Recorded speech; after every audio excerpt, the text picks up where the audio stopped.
Today, I'm going to talk about my garden and garden area and how I'm developing it. Let's go!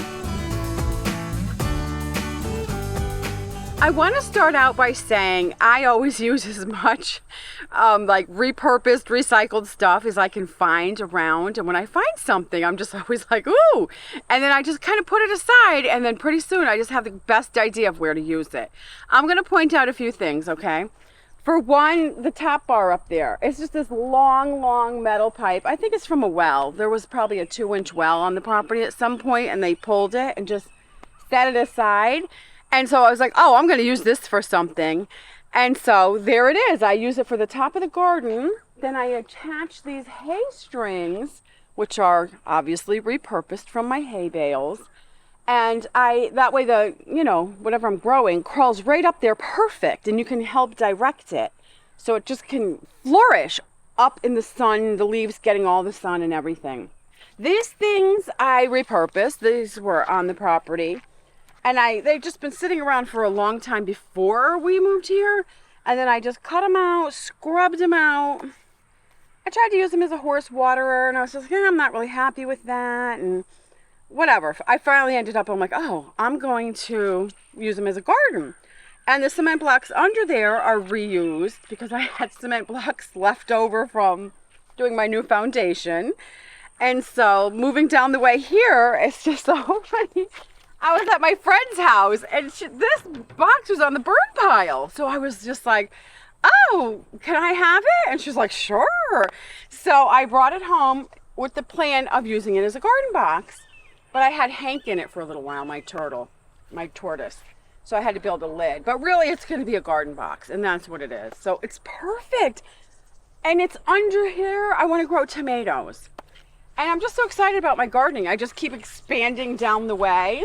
So I had a barrel, cut it in half. I'm using that. This is a water trough that leaks. It doesn't hold water anymore. So I'm going to put that up on cement blocks and, use that. I got to drill a couple holes in the bottom of it, make it bigger.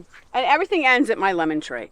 So this is it right here, I don't want a garden so huge that I create so much stuff I can't eat it all and use it all, and I give some away. Even just this, I give it away. But I have to tell you something funny. Every year, it's almost like one thing just flourishes, and I'll just get gazillions of them. This year it was eggplant. I just had so many eggplant. And then, some years it's tomatoes, like whatever it is. It's just so funny. I'll get a little bit of everything, but then one crop will just go cuckoo, and I'll just have so much of it. So at first I used to be like, that's kind of weird that every year that happens. But now I just go with it, and I'm just so pleased. I'm like, okay, I'm blessed with a lot of eggplant or whatever. So I'll just get a recipe, whatever. I'll just look around, think of what I want, and then I'll just make that and freeze it or whatever. All right, so I want to talk about this side over here. I have 2 fig trees. I've always wanted fig trees, and they're both doing really well, except this one, even though it looks really happy, I'm going to have to transplant him. I'm going to scoot him down to this hole right here. You can see a little hole in the ground I started digging. And the reason being is in between my hay and my chicken coop is going to be Hank's habitat. I'm going to build my tortoise a really cool habitat, and so he can stay outside all summer. It gets too cold in the winter. I have to bring him in, I guess. Or whatever he wants. He's so spoiled. So then what I'm doing is, so this sidewalk, which I must say, all these were on this property. I just had to dig them up, and which is a lot of work. I had to dig them up, put them in the back of my truck because they were way down there, and then just bring them up here. I cleaned them off and brushed them off because they were kind of, I had like moss on them. So just cleaned them up, and look, I already have this, which I love to step onto this. And then there's little ones like these.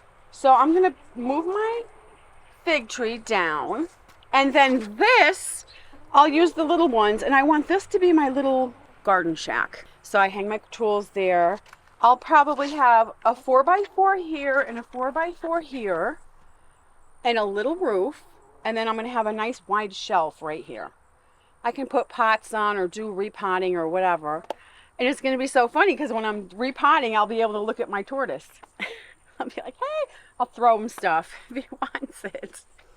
So one thing I want to tell people is, and also my chicken coop, half my chicken coop is made out of my old porch. Because when I moved my cabin, I didn't move my porches, even though the house mover said he could. I didn't want to because I'm going to do a different kind of porch. But anyway, I was like, I got to save this wood. So I'm like tearing it down, and Scott's like, just don't bother. And I'm like, no, this is good wood. I want it all. So I worked so hard, and now so many things are built out of it. The chicken coop, the 2 little stairwell stoops going into the cabin. Oh, the work table down there. There's a lot on my little horse run-in barn. So it's amazing how much I got to use all that wood. I'm like, I gotta take it. So anyway, so just remember that though. Try to use what you have, and it doesn't have to be perfect. It ends up actually looking cuter and having more character if you just have like if you have a few artistic cells in your body, if you try to get in touch with those, and you can just use it in an artistic way, it just ends up being so much more enjoyable, satisfying, and it ends up looking really cute and unique, like nobody else is going to have it, you know? Thanks for watching. Please click the like button and shop at my Amazon store. The link is down below. Thanks for watching. Bye-bye.